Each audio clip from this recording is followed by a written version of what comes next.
Really?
Hi, this is Jim from Safety Wars. Before we start the program, I want to make sure everyone understands that we often talk about OSHA and EPA citations, along with some other regulatory actions from other agencies, legal cases, and criminal activity. Everyone is innocent until proven guilty in a court of law. Proposed fines are exactly that, and they are often litigated, reduced, or vacated. We use available public records, news accounts, and press releases. We cannot warranty or guarantee the details of any of the stories we share, since we are not directly involved with these stories, at least not most of the time. Enjoy the show. This show is brought to you by Safety FM.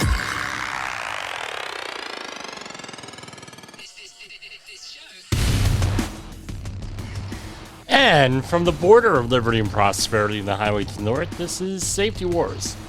This is the final episode of Season 4.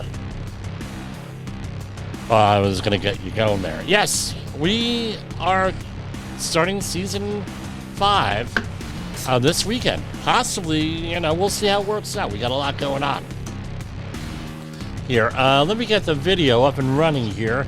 Enjoy some intro music, I guess. And me babbling on and on and on. A lot today, if you're a political dude, or dudette, this was like Christmas, New Year's, Super Bowl, all wrapped up into one.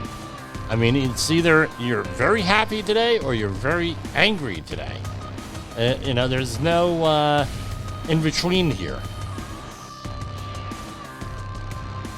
I'm going to say this much. You need to have, let's look at this. I got a little bit late today. Where have I been? Well, first of all, let's talk about where I've been. Here. And go live. Proceed. Alright. Go live. Alright. So, where have I been? I have actually been doing, every night this week, maritime training.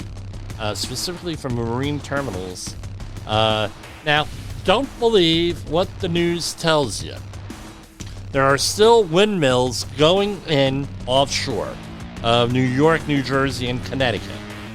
All right, so this morning, I was listening to Jersey Joe Piscopo. I don't know, he's like a entertainment polymath, right? I'm a safety polymath, I call him. He's an entertainment polymath. He does it all. He sings, he dances, he's a comedian, he's a political analyst. He does so many different things. And there was like, they had Lee Zeldin, the head of the EPA. Yeah, this, that, offshore. Well, there's still projects going on that are in process.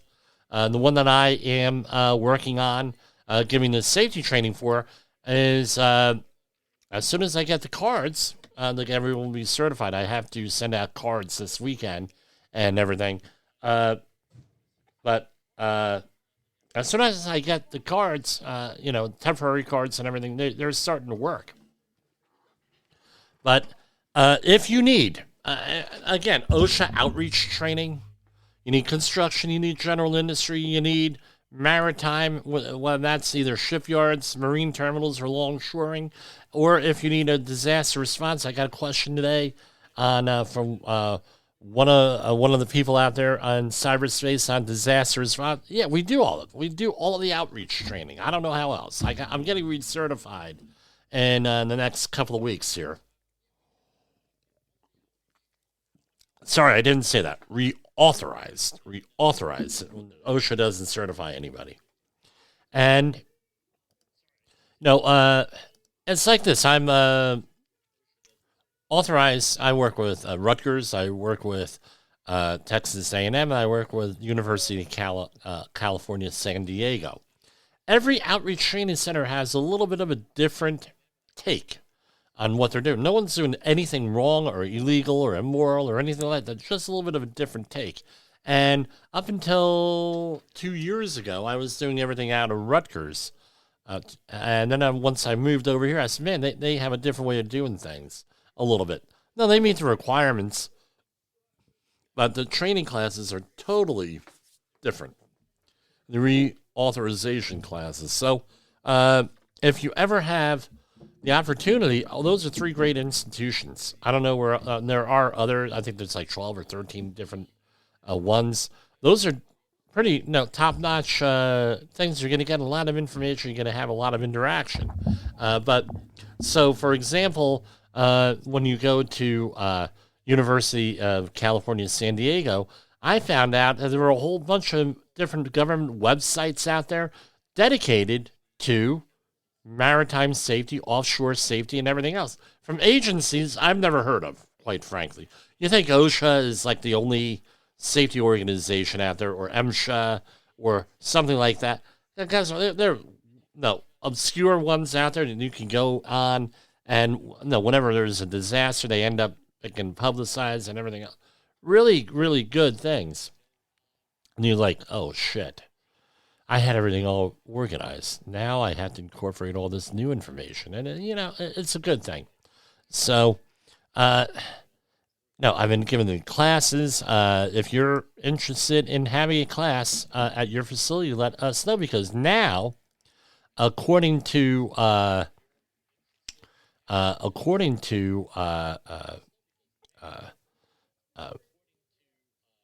the new guidelines starting October 1st of last year, you're able to do that online through like an online platform like Zoom or like Teams, and you're able, which we do, and we were able to give the classes on that if we meet certain requirements. One of them is we need to give them at least 1 week's notice.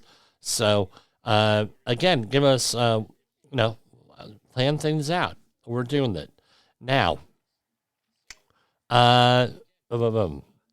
we have here a listener mail, all right?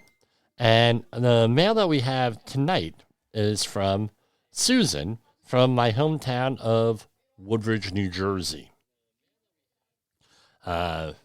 Complete disclosure here, I went to kindergarten with her and elementary school at school number 11 in Woodbridge.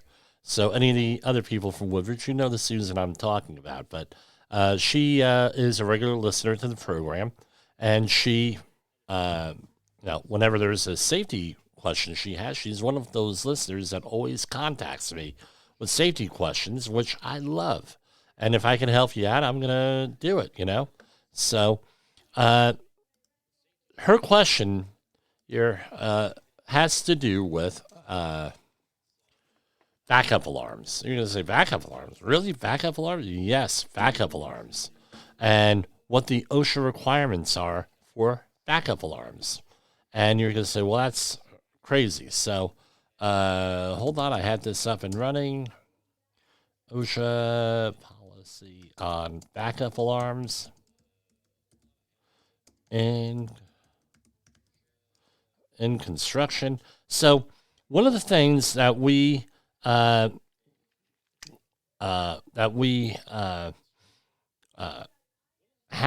out there is this. Safety. What's safety? Safety is about controls, right? It's about putting levels of control. So if there's a failure of one, now you have a backup. Then you can fail without a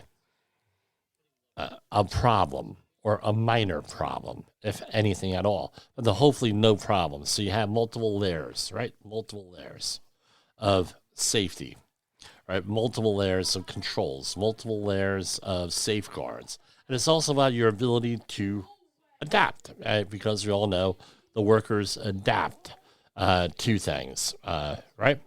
So, and apparently, now we've had a lot of small snowstorms up here in the Northeast this year. And here.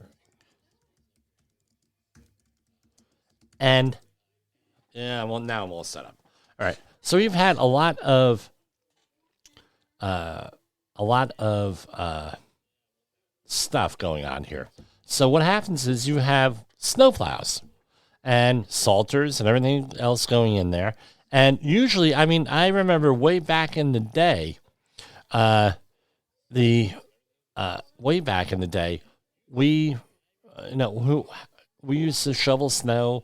The great Stanley Gorecki out of Woodbridge had a company, and we used to go and he would hire us to shovel snow. And this is what, like, my first exposure, right?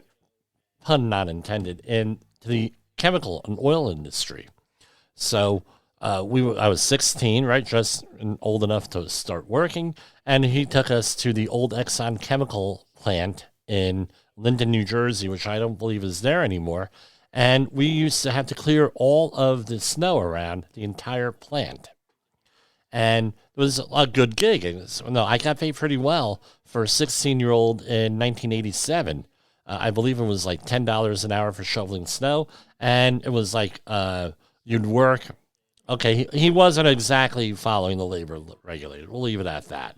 And then when I was 18, then it didn't matter anymore.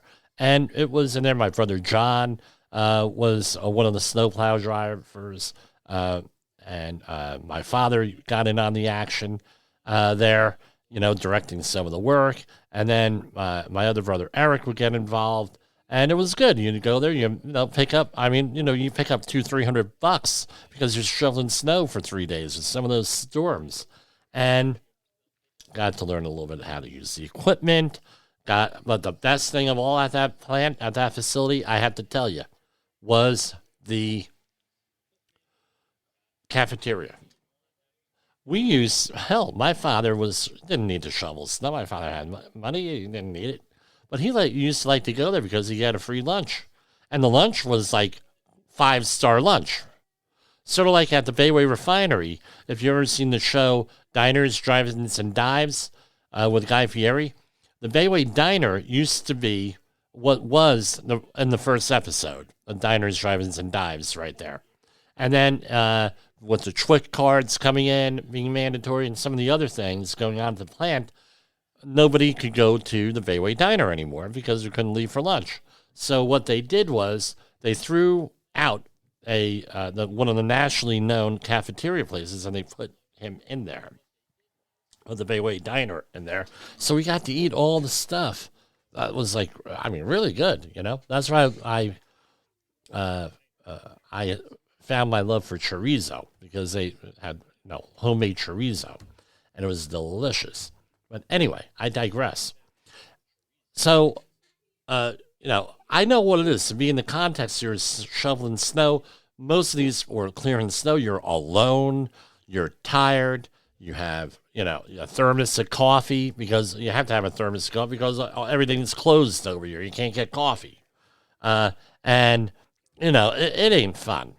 But what happens is you're working alone. You have to have some type of way to alert people that you're backing up. So typically a backup alarm, what does it come down to here? All right. OSHA does not have a specific regulation on backup alarms on all construction vehicles, but requirements are outlined in 29 CFR 1926.601 and 1926.602 for motor vehicles and material handling equipment used in construction. I don't believe that there is one in general industry. Let me check this out real quick here.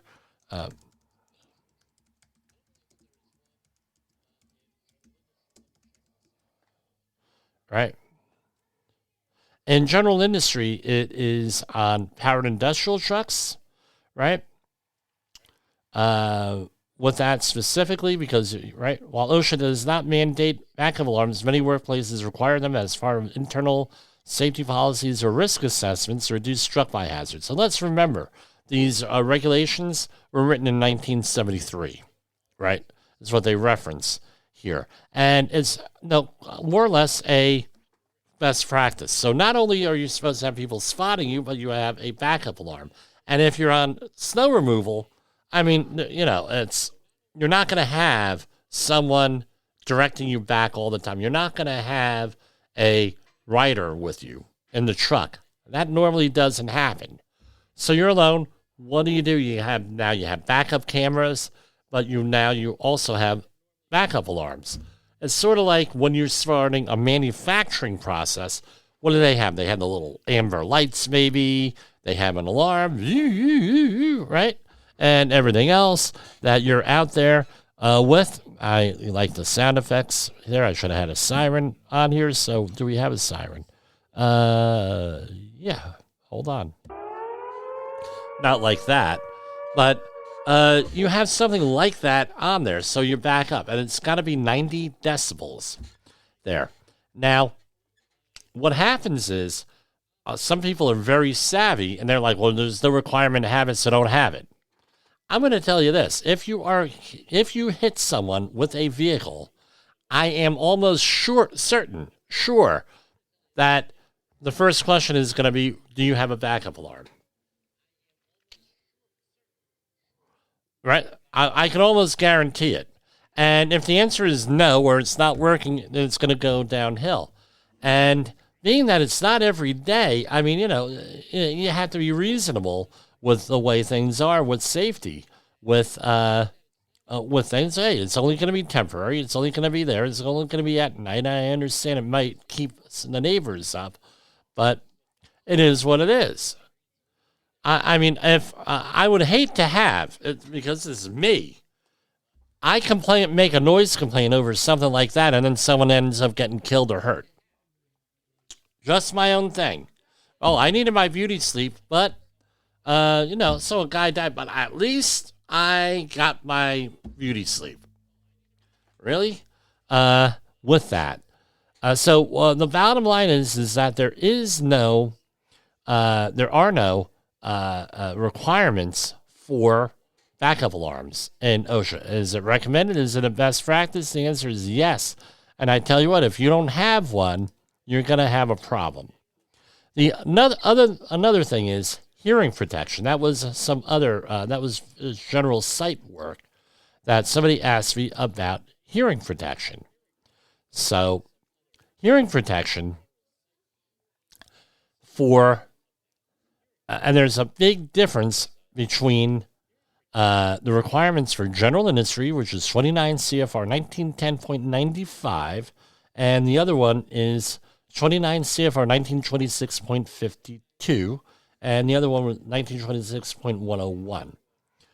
Those, right? With that. Now, one's the PPE, one is hearing conservation thing. So 1910 is general industry. And we know what the key hazards of noise exposure are. There are many. One of them is hearing loss. One of them is tinnitus, which is constant ringing in the ears, a common symptom of hearing damage.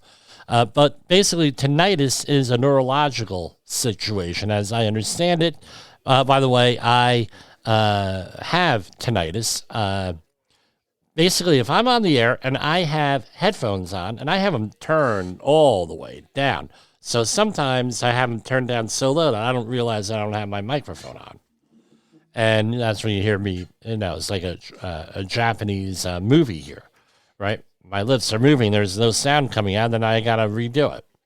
But so That's, again, it's a common symptom of hearing damage. You're at higher risk for tinnitus, ringing of the ears, with that. I don't know. I never got a good explanation why. But I tell you what, it's a hellish thing to deal with. My father, he worked at Western Electric in Kearney. They refused, even after OSHA, they refused to give anybody hearing protection. And I said, Dad, did they go out there with like a noise monitor and everything? He said, no, what they had was like guides that you would have. And his supervisor BS'd them and said he didn't need hearing protection. And he had it real bad, tinnitus. So in general industry, they require audiograms and everything else that are in there, right? So you have communication issues, also increased stress and fatigue, and everything else that goes along with deafness. Now, we have exposure limits, and they're the same for general industry, and they are the same for construction. All right? So in general industry, at 85 decibels for an 8-hour shift, you're required to have a hearing conservation program. And at 90 decibels for an 8-hour shift, again, as a time-weighted average measured with a dosimeter, you have a permissible exposure limit of 90. At each 5 dBA increase, cuts the safe exposure time in half. So at 8 hours is 90 decibels. At 6 hours, 92. 4 hours, 95 decibels. 2 hours for 100 decibels. 1 hour for 105. 30 minutes for 110. 15 minutes or less. And I've become, I got incorporated into the training a little bit better. But I used to, when they came out with the apps on the smartphone here, they used to go out. And I used to sample things. So, for example, the bell ringers around the holiday times, they have, it used to be they would have the bells up here. I was taking measures. I said, dude, you can need hearing plugs, or you got to figure it out. So they don't have the big bells up over here ringing. They got to ring them down here. And that is all part of their hearing conservation program for that main charity that does that. They just say, Jimmy, how do you know that? Well, one of my neighbors here, she is, I joke around with her. I say, she's from the militant wing of the Salvation Army, right? But she works for the Salvation Army, which is one of their main offices in the Northeast, if not the country, is right here in town. And, huge complex here. And she said, no, they have a hearing conservation program. They're not allowed to do the bells here. They got to do them down here now. They have a certain size and everything, all part of that because of the noise thing. I said, oh, wow, that's pretty cool. So in case, militant wing of Salvation Army, that's from Austin Powers, right? Then they have methods of hearing protection that they outline, and ear plugs and ear muffs. And this is a rather lengthy discussion. I don't want to bore the hell out of anybody here with this. And but they require under general industry to be in a conservation program with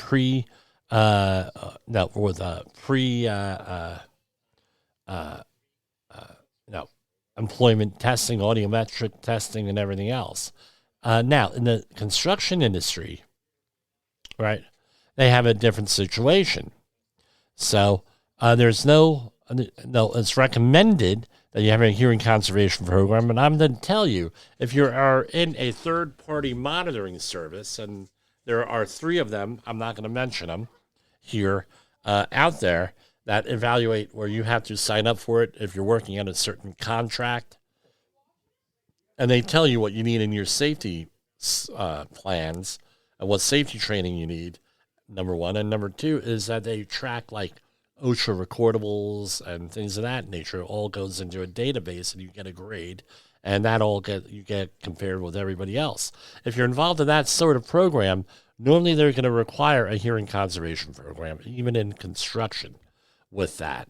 But you have to check because the requirements are significantly different sometimes. Now, with that, and where they sit you down in a nice quiet room and they give you a hearing test. Now, with me, since I have tinnitus and it's congenital, not from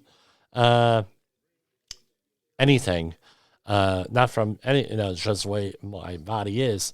They, no, my regular insurance policy pays for an audiometric testing for me with that, and I just keep, and there's nothing that much they could do, and and everything else with that. So there's certain strategies. One of them is not to be in ear, not to be in headphones all day. That's number one. Sometimes I have to be with that. And the other one is like I have to sleep on the couch. And my mother-in-law, when we were first married, used to, my wife would say, yeah, Jimmy's sleeping on the couch. And my mother-in-law was like, are you having marital issues? No, he has tinnitus and he has to sleep on the couch. Right? Because, what am I going to do? Put in headphones and make it worse? Sort of thing. That's why I'm never wearing, except for here, I don't wear them. With my wife, she, the closed captioning wakes her up. It's too loud, the closed captioning on the TV. So, right? That's how light she sleeps. And I'm not joking on that one. So construction, no hearing conservation came, no audiometric testing. Other one is that. Now, the best practices are to conduct noise assessments by qualified industrial hygienists, provide hearing protection, and train workers. Go and go through the hierarchy of controls, and go on your smartphone. And there are a couple of different apps and get a decibel reader on there. It's not NIST compliant. However, it gives you a good idea, a screening idea. The screen things, and it averts a lot of arguments, believe it or not. What do you mean, Jim? Arguments? Well, it averts a lot of arguments to have that. Thing. Now, one more thing. New Jersey state troopers often carry those. I don't know about the local police, but New Jersey state troopers do. We had a neighbor one time at my father's house, the log cabin, and he was a state trooper, but and he eventually retired. But his wife used to scream and yell at everybody for noise complaints. That was one of her things. The kids next door, noise, I can't handle it. So what ended up happening was she kept on calling the police. And in that area of New Jersey, there is no local police force in them days. So the state police would come and act as the local police, which means you didn't get a break on anything. Zero. Right? The New Jersey state troopers. The ones that don't give you no break are the fire marshals. Right? They've been going around town writing tickets out for people in fire lanes. You're not getting out of that ticket. Second one are the sheriffs. Up here in New York, the sheriffs. The third thing is the sheriffs, you're not getting out of it. You have a problem. In New Jersey, the sheriffs normally don't do traffic stops, even though they can. But the state trooper comes, and they kept on coming again and again and again and again and again. What do you think? What do you think happened? One day they show up with a sound level meter. And the law was you have to have a certain number of decibels inside your house for it to be a legitimate noise complaint, right, at a certain time. So, obviously after, sundown, then the things change a little bit. So he said, you know what we're going to do? And this went on scores of times, and they got tired of coming out there. So they went to the family next door that had the kids. They said, well, why is she complaining about noise? He said, well, we got a little, my son's a percussionist. Not, a legitimate percussionist. He studies it at school. We pay for lessons for him. And that's what he does. That's his thing. He's in the high school marching band. He has his own little rock group set up. The kids around the town come over and they jam in our house or in our garage or sometimes outside, and they have a grand old time and everything else. And the mother's like, look, I'd rather have them do this than do drugs and drink. Police officers, the state trooper says, ma'am, I get it, 100%. So I talked to your son and his friends. They come over and they're like shaking like this. So look, guys, you're not in trouble. This is what I want you to do. I want you to hook up all your stuff, and I want you to put it up to the highest level that you would normally play it. He's like, you don't turn it all the way up, do you? He said, no, we don't. We got noise complaint. No, blah, blah.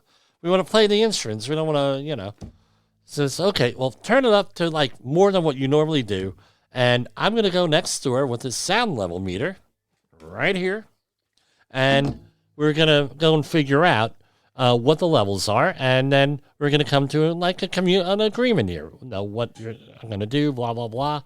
And we want your windows open and everything else. So he goes next door, and he says to the lady, open up the windows, and blah, blah, blah. And she's like, oh, we're going to get those kids. We're going to get those kids. Yes, we're going to get those kids. Right? And they jack that thing all the way up. And he said they're playing, and they got the drums going, they got the bass guitar, and they got the speakers going over there. These are huge lots, right? And he's there. He goes in the house all around. Oh, isn't that it? Goes outside, goes on the park line, and then he says, okay, fellas, great, no problem. We want to keep playing, but I'm done with you. Goes over to her and says, I tell you what, next time we get a noise complaint from you with this, you're under arrest. Have a nice day.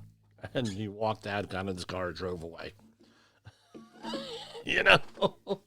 So, that woman was also kept on calling up CPS on the neighbors, also on her other neighbors on the other side. It was just a complete nightmare. The woman had apparently some deep-seated psychological issues that, I hope she resolved here, because she had like all different delusions and stuff.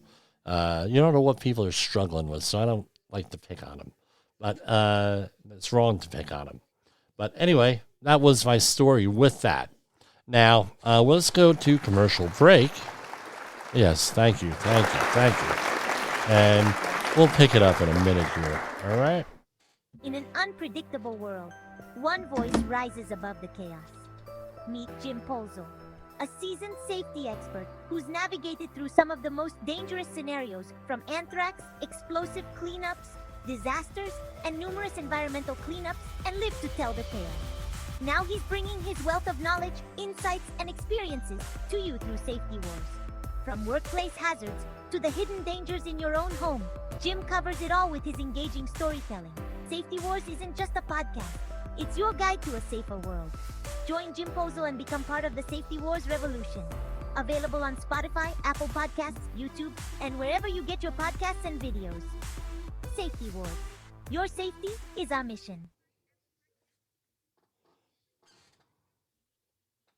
Have you listened or watched the Safety War show? It does stream live on the radio and on the streamer-emers that we have. So if you have not taken a listen to Jim Bolzel and what the hell he's doing every evening with Safety Wars, I would strongly encourage you to take a view or take a listen, whichever option is available for you, and take a listen to what the hell he has going on. It will take some deep dives in some information that you might be interested in. All right, we're going to dedicate this next song to Vladimir Zelensky. So hopefully it comes across here. I just had AI generated.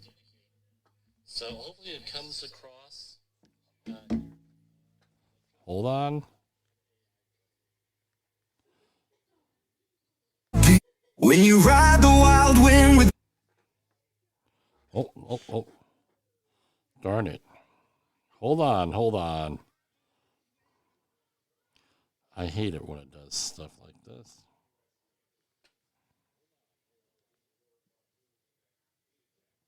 When you ride the wild wind with no map in your hand, you better be ready to crash land. There's no mercy for the foolish hearts, but we don't break, we tear apart. Stumbling through life like a blindfolded clown. If you trip, you better not stay down. Laugh at the scars you carve so deep. To be tough, you gotta lose some sleep. If you're gonna be stupid, you better be strong. Learn to dance when things go wrong. Every wrong step is a left hook deal. If you're gonna be stupid, you better be made of steel.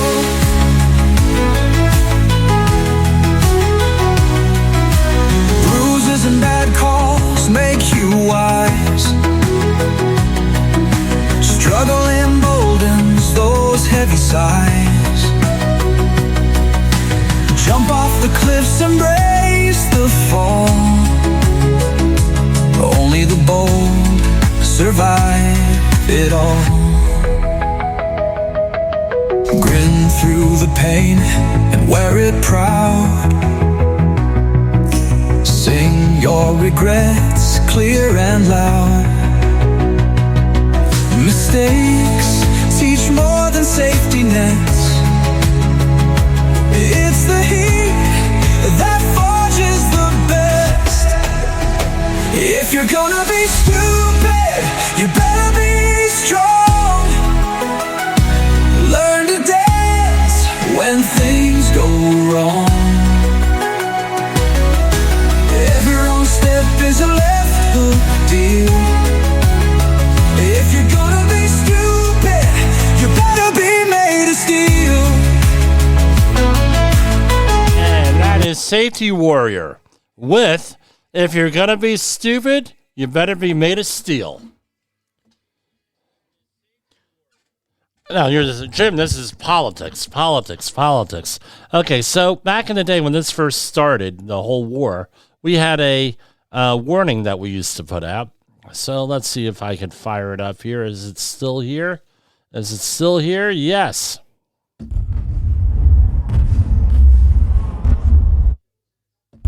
Oh. Yes, it's the Ukrainian war update today. I'm driving home from a safety audit, and I tell you what, I'm listening to it. I hear something about it on satellite radio, and this is what it is. The fight house that comes over Drudge. Trump blasts disrespectful Zelensky. You're gambling with World War III. Kremlin celebrates, and the video of the meltdown. See if we can get it play over here now. I mean, it's 50 minutes, but I tell you what, it's... We've had a great 35 days or whatever it might be, a month, a little more than a month.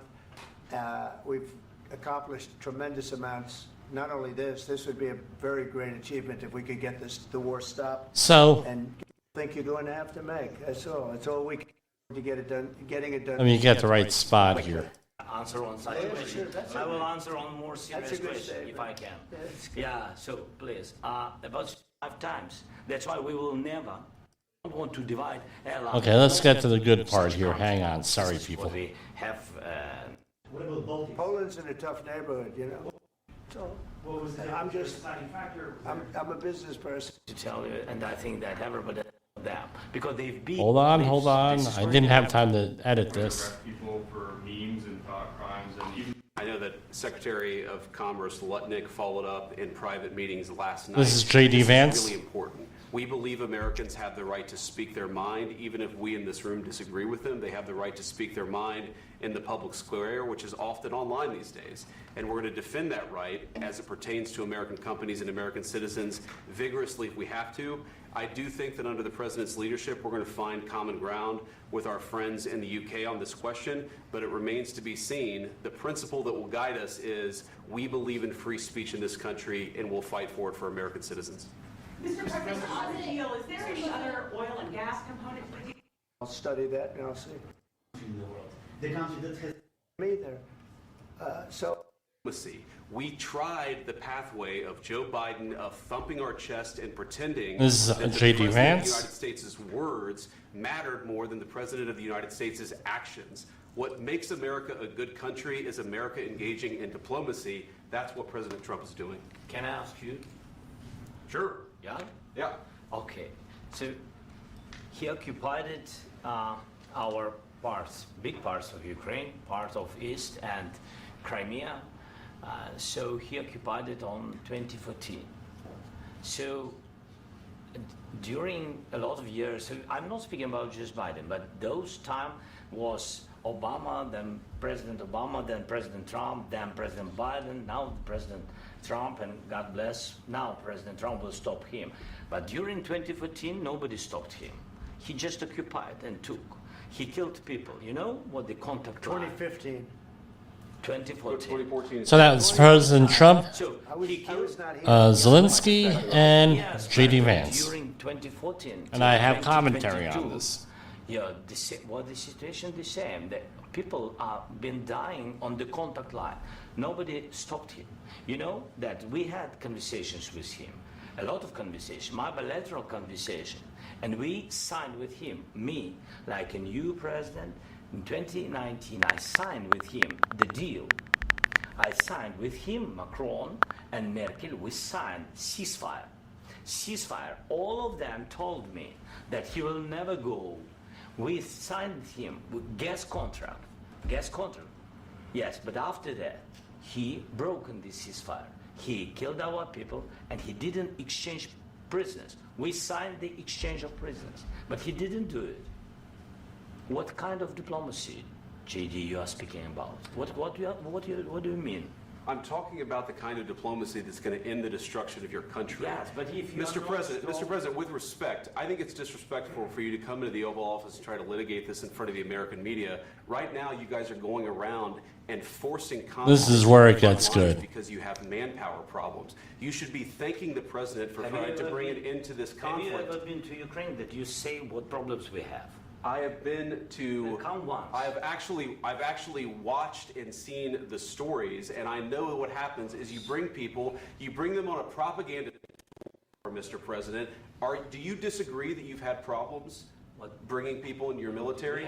And do you think that it's respectful to come to the Oval Office of the United States of America and attack the administration that is trying to prevent the destruction of your country?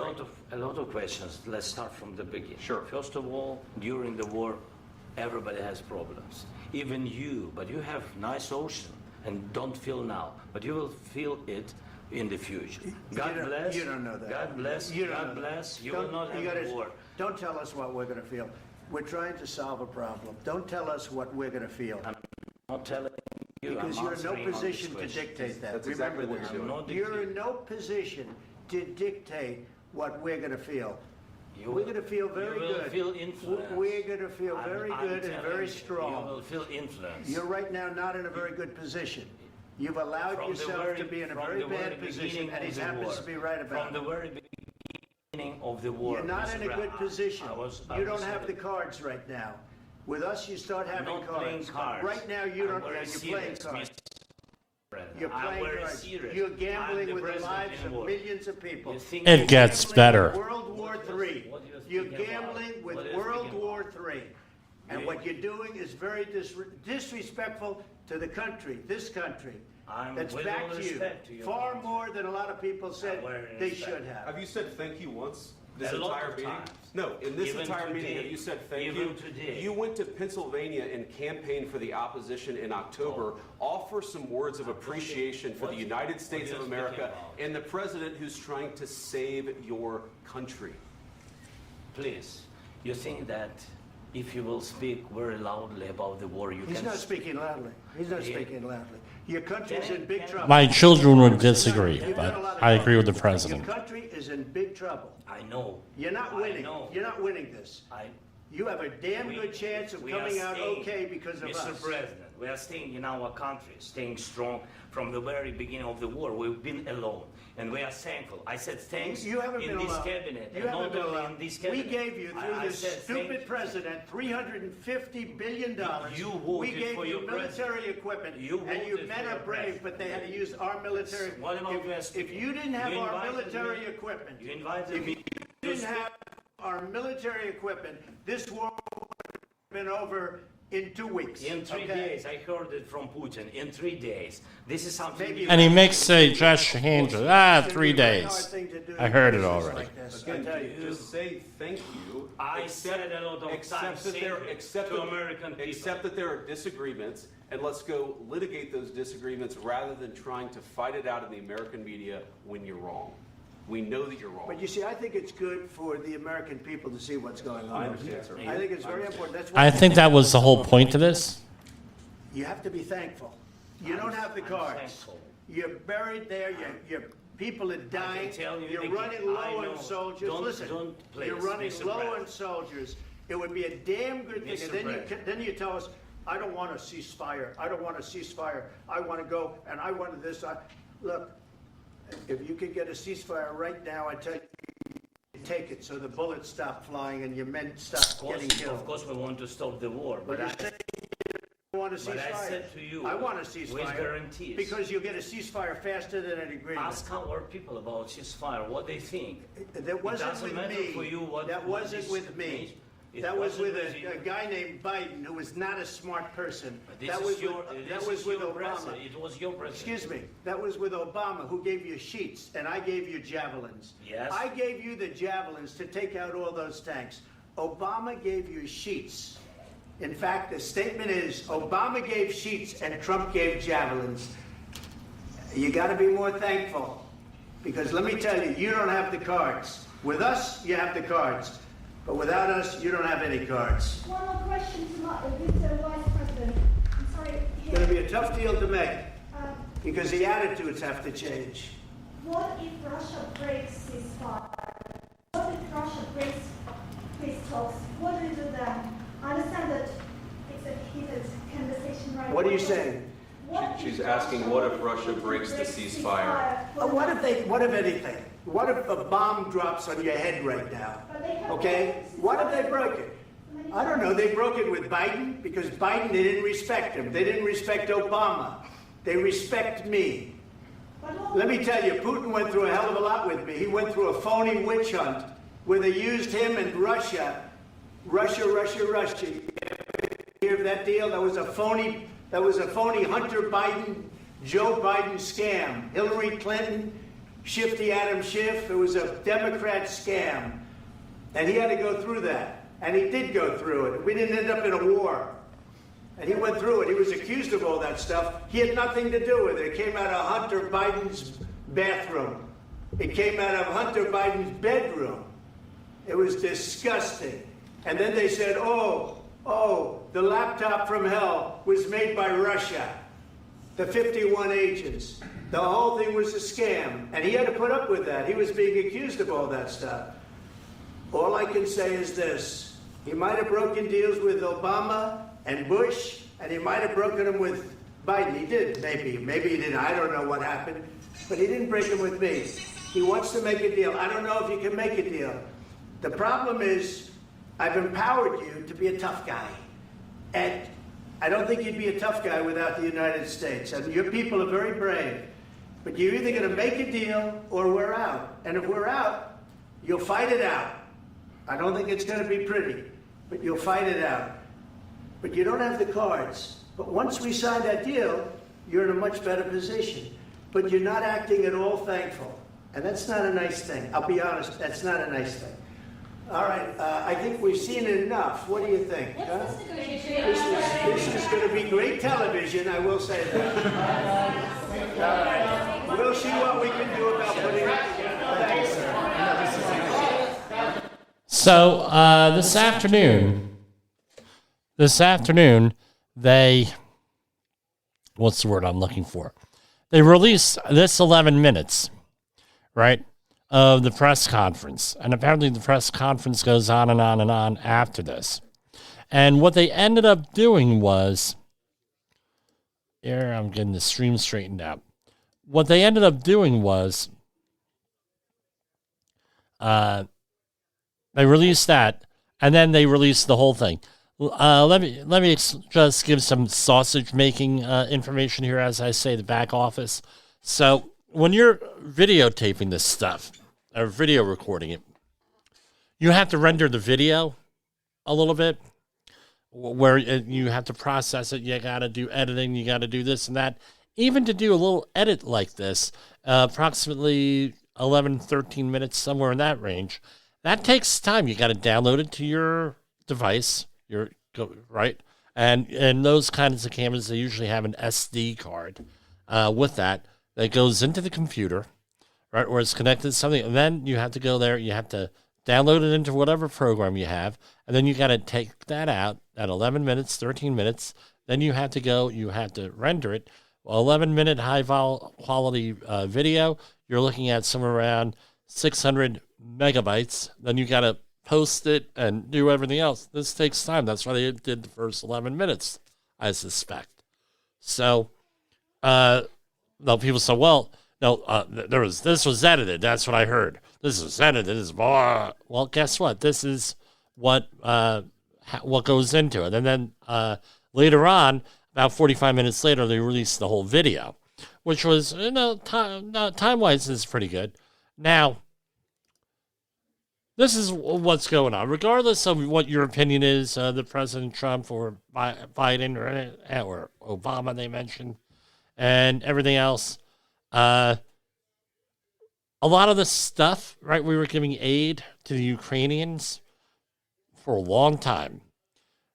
Some of this U.S. aid money went to Ukraine, from my understanding. Haven't been able to really verify that in writing, but this is what I have heard. This is what I have read, and everything that it's gone. So we were involved a long time in Ukrainian politics. One of their presidents, his name escapes me, was one of the few cases of chloracne out there, where the KGB, he was very photogenic, and the KGB poisoned him with some type of chlorine compound, and he got chloracne and was not photogenic anymore. And they're involved, this and that, Orange Revolution, the whole 9 yards. There's a complete and total mess. A friend of the program also got involved in this, local guy, where he's a international arms dealer. And he got thrown off YouTube because he said, look, the Obama-Biden administration screwed up one of my deals. And they said, no, that never happened. Throw him off of YouTube. Throw him off of Facebook. Throw him here. And then he produced the video. They said, you're not an international arms. And then he showed them the video of him, because everything over there on that side of the world, a lot of stuff is video recorded. A video of him with like a top-end general of Ukraine selling small arms. So the guy wasn't lying. He's not a liar, believe me. So all of this goes in there, the contest, and with the war starts. And then they had Russia's amassing troops on the border. And rather than going in there and trying to make a deal, they start the war, and then all of a sudden money starts flowing, and Ukraine is like one of the money laundering capitals of the world at the time, and all different types of shameful activities going on with kids over there, a la the Hunter Biden laptop. Oh, and for complete disclosure, I believe that guy who at the computer store, because I know him. I used to know him. I bought a computer off of him, and he was a friend of mine. And, he had the old blind man working on computers. He ended up having to move somewhere out to Denver somewhere, in the middle of nowhere. So this is not nice people you're dealing with here. They're not nice people. Ukrainian people are nice. I know Ukrainian people, wonderful people. Leadership, not so much. Right? Then they go over to Russia and everything else, and it's all screwed up. Here and now, Trump gets in there. He wants an end to this. For one, life. I believe that Trump was all about the first administration. He wanted human life was more valuable than money. But he wants this war to end for that. And I happen to believe him on that. Maybe his methods are wrong, but I happen to agree with him. So he says, I got to be friends with everybody here to try to get everybody to the table and hammer out a deal. And this is what the news media fails to understand, and us in the Western Europe and the West, United States fails to understand. All right? When you're dealing with this culture in Poland, Ukraine, Czech Republic, Slovakia, all of these things, they're all basically, and Russia, and the Lithuania, which used to be part of Poland, Latvia, Estonia, the Baltic Republics, all of those areas there, different culture than the United States. We were with some German tourists on our vacation last week, and they said, you people in America are so open and so nice. You got to understand that over there, those people are not. It's a very closed border once you get into Europe and you get further east. People don't talk. People, right? I worked with a lot of Polish people involved in the Polish community. Guess what? The Ukrainian community, there's some overflow here. These folks hold their cards very close, number one. Number two, if they make changes, doesn't matter whether it's a political change, policy change, safety in the workplace, what have you, it's considered emasculine. It's considered a sign of weakness. And I think that's what's going on here with Zelensky, is that he doesn't want to seem weak. Unfortunately, though, when you start to act this way, somebody has basically give me a blank check. Sign on the dotted line, we're going to grab some resources here and everything. You got to make some deals, or we got to make it worth our while. If we have skin in the game over in your country, you're going to be more secure. You got to have it in your head, well, maybe I should keep my mouth shut, and maybe I got to take a little bit of abuse. That's not the culture over there. You're seeing classic Ukrainian, Polish, Eastern European culture.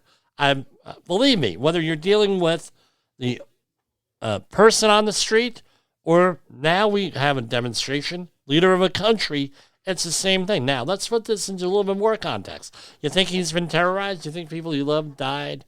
And things no, he's at war. You don't want to show weakness here, and a little bit of that went into this. Basically, had he kept his mouth shut, things would have worked out okay. But because he didn't do that, I believe his political career is hurt at a minimum, however you want to define hurt. But he may not be, that's it. I think that's it here. Just my read on the thing. Now, we're going to go into hour 2 here.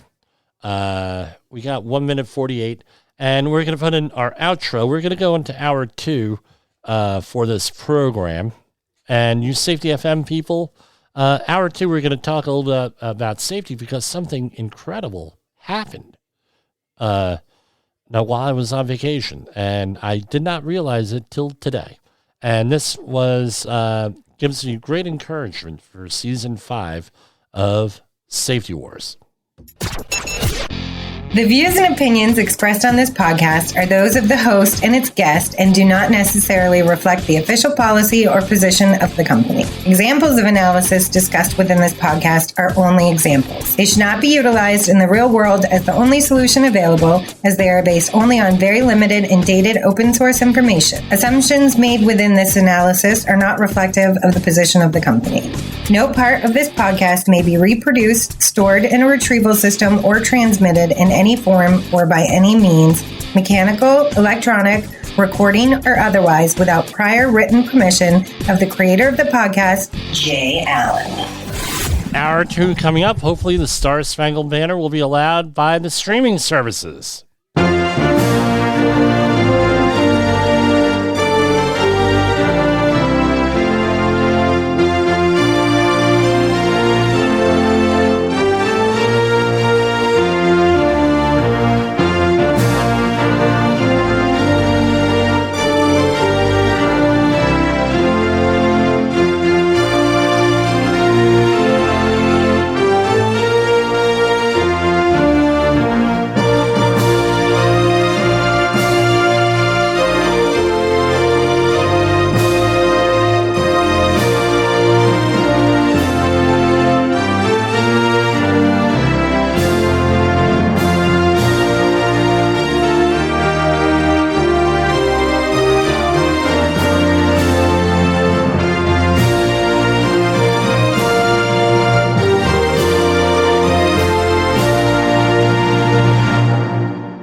Hour 2 coming up. Warning, the following broadcast contains adult language, adult content, frank safety discussions, and stories that might sound unbelievable. But believe me, every one of those stories is true. We didn't start the safety war, but we are going to fight to win it. For our families, for our communities, for our workplaces, and for our lives.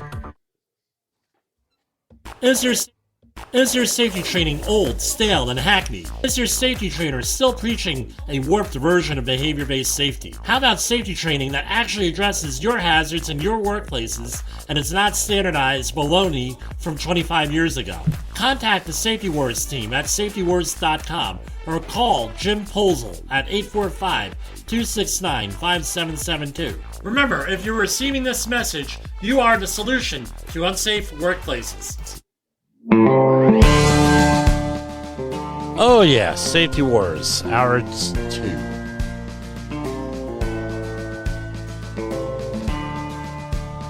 How's everybody doing? I'm going to go into a little bit more news here.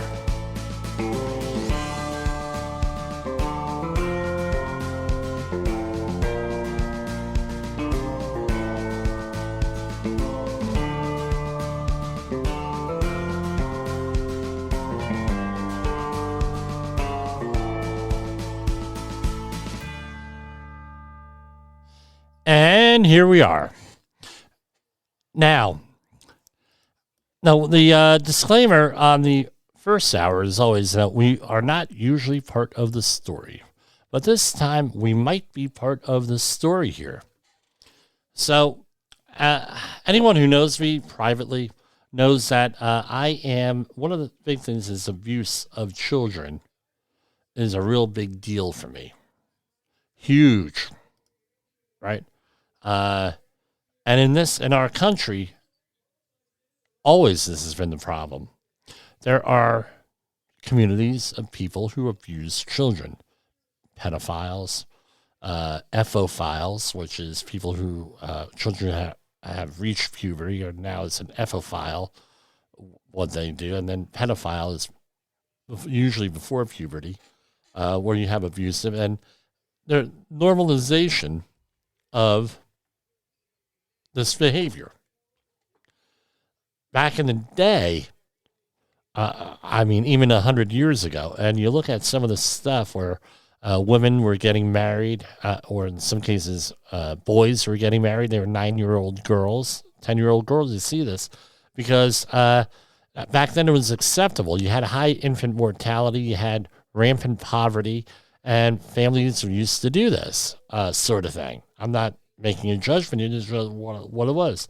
In the 1930s, laws started to get passed that prohibited that and put a minimum age of 16 unless there were other circumstances in a lot of places.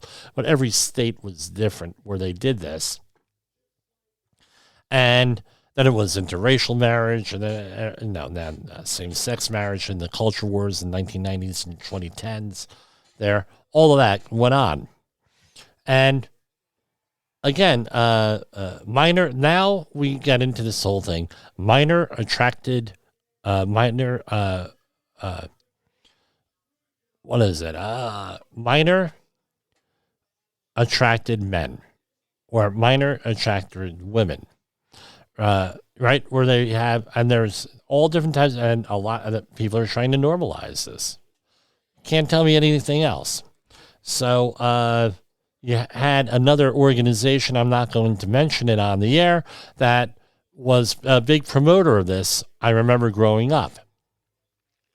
So when I saw, and I complete disclosure here, I am on the witness list for some litigation in this area. All right, with this. But that's all I'm allowed to say. So for complete disclosure here, which is what I like to do here for you folks. About 2 years ago, I started reading when we turned this into a live broadcast, season 3, we started covering press releases. We're looking for things to talk about in the news, right? Because we all know with podcasting, most podcasts only last a couple of episodes, like anywhere from 12 to like 25 episodes. And what I tell people when they get involved in podcasting, I said, anybody out there could talk. The first 10 episodes is easy to find stuff to talk about. What do you do after the first 10 episodes? So we had to start looking at other stuff. And I said, well, I want to cover some of the news. And, me and Jay Allen had gone and we had talked, okay, what do you want to do? This sort of thing. I don't think I'm violating it, because, he is the owner of the station. He's not, and we're going to have to talk. Well, what are you looking at? What are you trying to do? So you helped me along here. Okay. And what I eventually evolved into was taking the press releases from OSHA, from Department of Labor. And Biden administration was very prodigious in issuing press releases. And I know since Trump has curtailed a lot of them, very few press releases. And what was one of the themes running through the Department of Labor was child labor violations. You think it's like the 1800s here, early 1900s, where child labor, and and this and that stuff. And I'm like, what the hell? And I start reading this, and I start sharing it on the air, and I'm like, what the hell? And I'm like the only one doing it in our universe, in our safety universe, and in the Department of Labor universe. Why are all these child labor? And then it comes out in the Associated Press that there are 300 children on the low end that are unaccounted for. And there were a couple of documentaries on this where the children and this and that, because they're coming over the border, southern border primarily, coming in elsewhere where, they're accompanied by an adult, but it's not a family member. And then all of a sudden, they think, where do they go? They don't show up to court. They lose track of where the hell are they. And now, what's the theory? The theory is that they are brought into this country to be they're brought into this country to be food for the pedophiles, because we do have a pedophile ring in this country. With my experience, and because of the case that I'm involved in, no doubt in my mind that there's a pedophile ring. The only question is, how extensive is it? With the former president, Biden, and the situation his son got into in Ukraine, where there is video of this, in a bathtub surrounded by what appeared to be underage women, I have to say maybe there's some truth to this. A friend of mine from church, my old church, her brother got picked up in Thailand with underage boys and girls. He was arrested and brought back to this country, and he has all different legal issues at the time. And he also confessed to the John Benet Ramsey murder, believe it or not. So you got a real winner here. So no doubt in my mind, what happens is, so the theory is, I don't know how true this is that they come in for pedophilia, then they come in for prostitution later on, and then they come slave labor, and then they become organ donors. They get them out of the country, they become organ donors. And apparently that's the pattern that we're hearing about, or they end up unaliving them. That's the word with that. What's the word nowadays? So my shock, no, I missed the Lori Chavez DeRaymer hearing, right, for the Senate, right there, and it wasn't well publicized, but I downloaded it, and I start listening to it this week, and I'm like, holy Guvno. I'm shocked. What do you think half of the questions were, it seemed, that she was asked about? Is she going to, how will she handle all of these child labor issues? And will she react? I said, did they bring up the old Secretary of Labor, the other Secretary of Labor, and ask that person, what are you doing about this? No, but they brought her there and asked her about doing it. She's not even thinking. And it's like, I'm the only one talking about this. And this ends up in Congress. Could they have listened to this Safety Wars show? And I don't know. But you heard it here first. Is my point.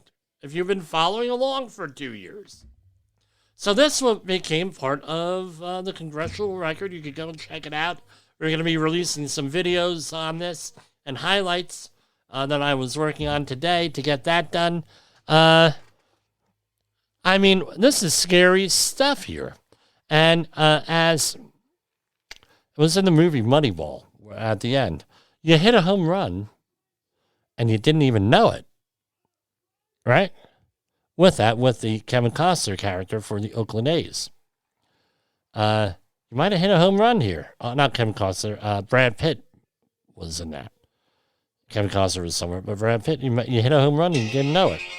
And that's basically what we might have done here. We might have gotten out some stuff, and that's not the first time. We've had a couple of other stories we cover. For example, September 27th or 28th, 2023, we talked about the Electoral College. Guess what? Next weekend, everyone's talking about the Electoral College and how to get on the ballot, like us. So basically, what am I saying here? We are the tip of the spear. When we're able to get out stories way ahead of time. The first major story we had was when this was in 2021, where we were talking about the Tennessee Department of Health, and we talked about this with Jay Allen on the Radio Safety Show, putting on the PDFs of the vaccination cards and people downloading them. It took the mainstream media 3 months to catch on to that story. We covered it here first on Safety Wars and Safety FM, the Rated R Safety Show. We had a local fire here, 2021, very controversial, nursing home burned down. We covered that program here. We covered the report here. That was our biggest show that we ever had, and people are still emailing me here when we went over the fire report for that. So that's what we're into doing. That's what I really wanted to share with you folks today. And why we went into hour 2 is that we are on the tip of the spear here with Safety Wars. Here with all of this stuff. Here, now Jay Allen being our leader here on the Safety FM network. With the Rated R Safety Shows and the Jay Allen Show. And organizing this. And I wanted to thank him for the last, since 2021, we're going 4 years here doing this, and we're going into our 5th season of Safety Wars. and we hope to expand. We're probably not going to be on every day or 3 to 5 times a week. We have some project work that came up. If you want to advertise with us, we're getting tens of thousands of views and downloads here. I know that's not as much as a lot of other programs, and this is a safety-related program. You want to advertise with us? You're going to get one hell of an advertisement here. Join us. So here we have on the story we just talked about. This is from Huffington Post. Democrats save Trump's labor secretary nominee in committee.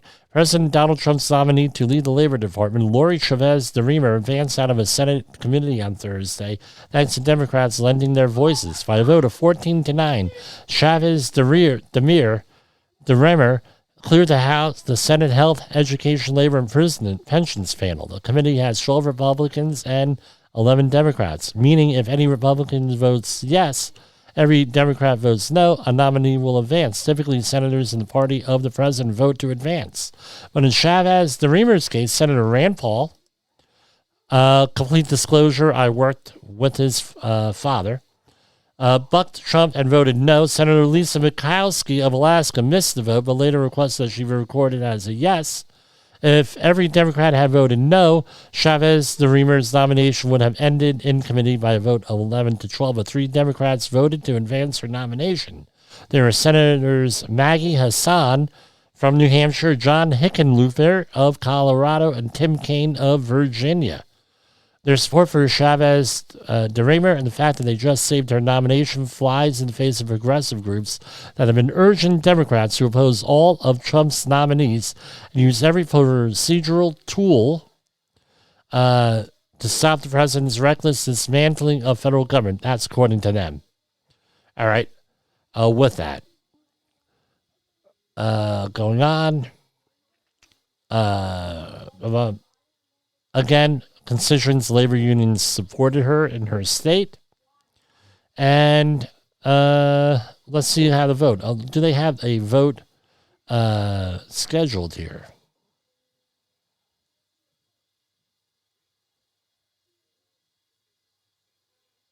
Okay, hold on. Sean O'Brien, the Teamster leader who had Trump's ears, urged the president to choose Chavez DeRemer for the labor post. But it has also created a hurdle for her with anti-union Republicans who vehemently oppose the PRO Act. Right? And there was a law called the PRO Act that she supported. And going on. Okay, but I don't know. We'll see how this goes down here with this. Now, I had a conversation with someone today on how to reform OSHA and some of the ideas I've been collecting. So when the other person, his name escapes me now, let me look at it, nominee for OSHA. Here you go. This is from 10 days ago. Teamsters back Trump's OSHA nominee, but dissent emerges. And it's David Keeling of senior leadership at DOL, OSHA and MSHA under a second Trump administration is taking shape. So we have Keith Sonderling, nominee for Deputy Secretary of Labor. He is a former EEOC commissioner. David Keeling is nominee for Assistant Secretary of Labor for OSHA. Again, he is a safety professional, which I believe is a really good thing. Amanda Wood-Lahal, nominee for Deputy Assistant Secretary under OSHA. And this would be the legal and policy expert, it looks like. With that, she was formerly of the Occupational Safety and Health Review Commissioner. And Wayne Palmer, nominee for MSHA Administrator. He appears to be somebody who's not only a regulatory veteran and has leadership experience at MSHA, but also worked in the mining industry. So let's see how this goes. Should be taking shape, I would think, by the next in the next month here with this. So we have the org chart working out here. So we'll see what happens. We'll see what happens. That's all with this. And boom, boom, boom. But let me run one more time. Let's see if we have anything in the news. It's just we're living in interesting times here. But after his meeting with Trump, Zelensky reportedly got escorted out of the White House. Other things going on this weekend here, right? Pope health worsens in the hospital. Let's keep him in our thoughts and prayers. A lot of Catholics are very with that. The UK and overseas papers are already coming out. Here we have Zelensky kicked out of White House after Trump showdown as peace talks collapse. Right? President Donald Trump abruptly halted peace talks between Russia and Ukraine and kicked President Zelensky out of the White House after a blistering overall for the shouting match between the two leaders. I don't know if that's recorded. Reportedly, things happen off record also. Trump wrote, Zelensky apologized to Trump, and Trump wrote, "It's amazing what comes out through emotion, and I have determined that President Zelensky is not ready for peace if America is involved." And I don't know. You had Trump laying hands on Zelensky too in one of the photos.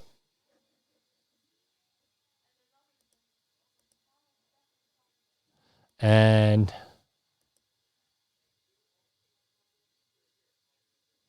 ay. What a mess. Again, but we know how things turn out on the other hand, so we're only playing Monday morning quarterback here. That's all I got for this program. I hope to see everybody tomorrow. I'll be releasing some highlights of some of this stuff, and we'll go from there. So I will catch you folks later on then. For Safety Wars, this is Jim Polzel. Well, we will see you tomorrow, hopefully, or some other time over the weekend.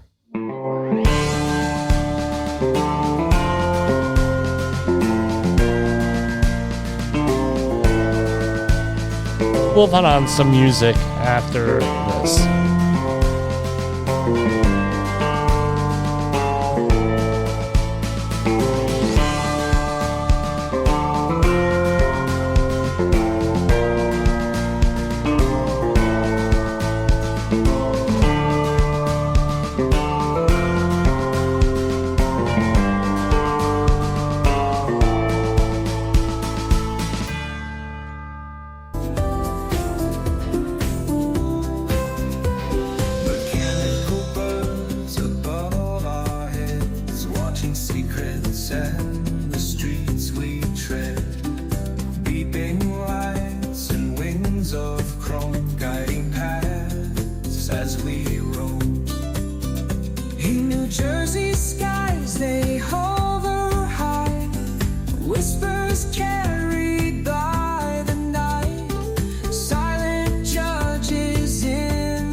Set the alarm. High voltage love in your arms. Steel toe boots steal my heart. Now love's a machine start to start.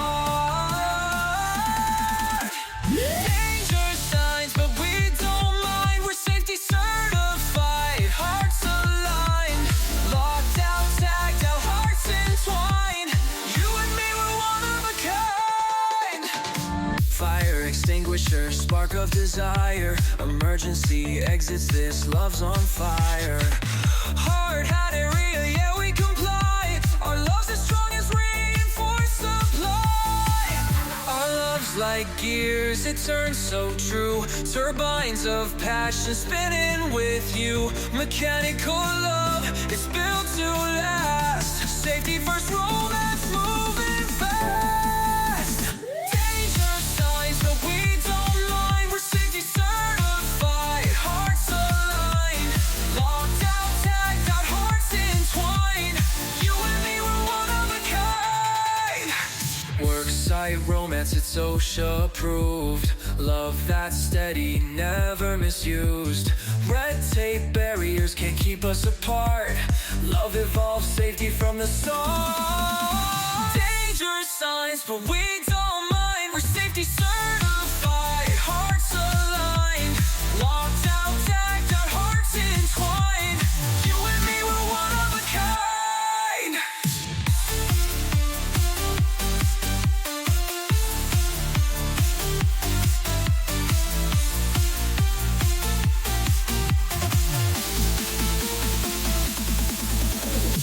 Worksite romance, it's OSHA approved. Love that's steady, never misused. Red tape barriers can't keep us apart. Love evolves, safety from the start. Worksite romance, it's OSHA approved. Love that's steady, never misused. Red tape barriers can't keep us apart. Love evolves, safety from the start.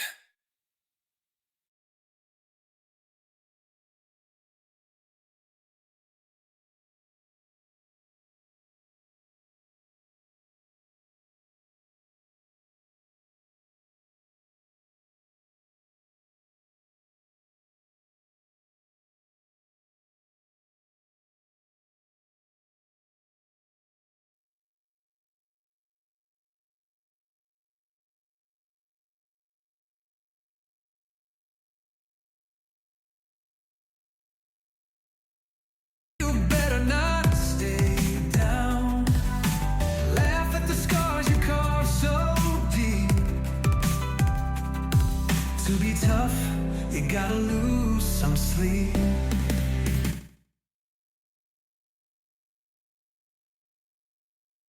Sorry about that. Hold on. When you ride the wild wind with no map in your hand, you better be ready to crash land. There's no mercy for the foolish hearts, but we don't break, we tear apart. Stumbling through life like a blindfolded clown. If you trip, you better not stay down. Laugh at the scars you carved so deep. To be tough, you gotta lose some sleep. If you're gonna be stupid, you better be strong. Learn to dance when things go wrong. Every wrong step is a left hook deal. If you're gonna be stupid, you better be made of steel.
logs and summaries neatly in place.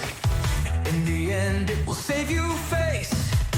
Workplace safety is the race. Gotta keep a steady pace. Report it right, don't delay. It's your right, OSHA's way. Workers' lives matter every day. Let's keep the hazards at bay. Injury log from January to December. Numbers you won't want to remember.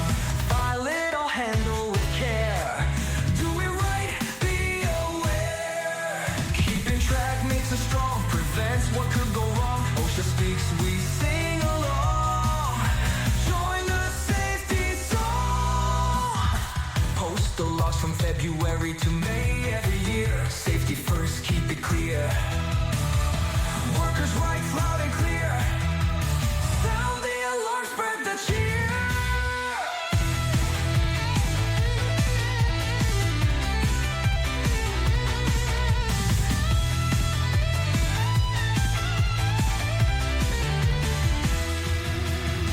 Logs and summaries neatly in place. In the end, it will save you face. Workplace safety is the race. Gotta keep a steady pace. Report it right, don't delay. It's your right, OSHA's way. Workers' lives matter every day. Let's keep the hazards at bay. Injury log, don't delay. It's your right, OSHA's way. Workers' lives matter every day. Let's keep the hazards at bay.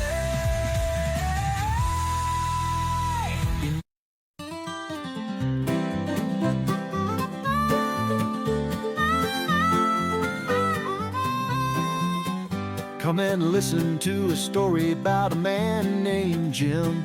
Safety's his game and the odds were looking grim. Workplace hazards everywhere, from ladders to machines.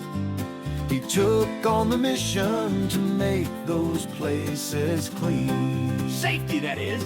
PPE. OSHA rules. Well, next thing you know, old Jim's in high demand, teaching folks safety from the mines to the land. Said we gotta keep them safe, make sure they know the score, about hazards and the dangers that they just can't ignore. Training, that is. Inspections. Safety plans. So now they call him up, Safety Wars is here to stay. Fighting the good fight, keeping dangers at bay. Tune in and learn with Jim, he's got the safety know-how. Cause Safety Wars is on, and we're starting right now. Safety Wars, that is. Set a spell, take your time. Stay safe now, you hear?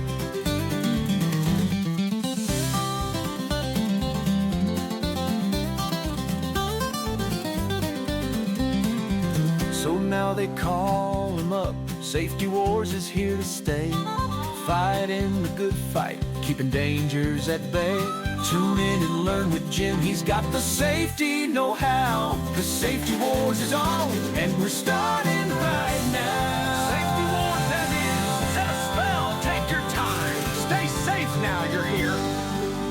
Well, next thing you know, old Jim's in high demand, teaching folks safety from the mines to the land. He said we gotta keep them safe, make sure they know the score, about hazards and the dangers that they just can't ignore. Training, that is. Inspections, safety plans. So now they call him up, Safety Wars is here to stay. Fighting the good fight, keeping dangers at bay. Tune in and learn with Jim, he's got the safety know-how. The Safety Wars is on, and we're starting right now. Safety Wars, that is. Set a spell, take your time. Stay safe now, you hear? Stay safe now.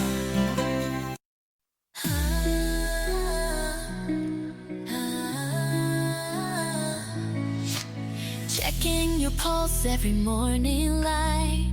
Your heartbeat sets the rhythm right. With each step we take, we're in compliance. Dancing through life with love's reliance. Safety first, love we cherish this way. Guidelines we follow, come what may.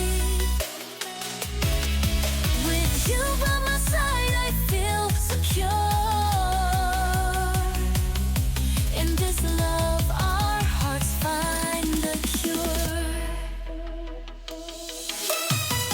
Your smile is my protective gear. Together we conquer every fear. Hand in hand we set the pace. Life's a safe haven in your embrace. Safety first, love we cherish this way. Guidelines we follow, come what may. With you by my side, I feel secure. In this love, our hearts find the cure. Your smile is my protective gear. Together we conquer every fear. Hand in hand we set the pace. Life's a safe haven in your embrace. We build our love on solid ground. In every rule our strength is found. No hazards can break what we've begun. In this safety dance we move as one.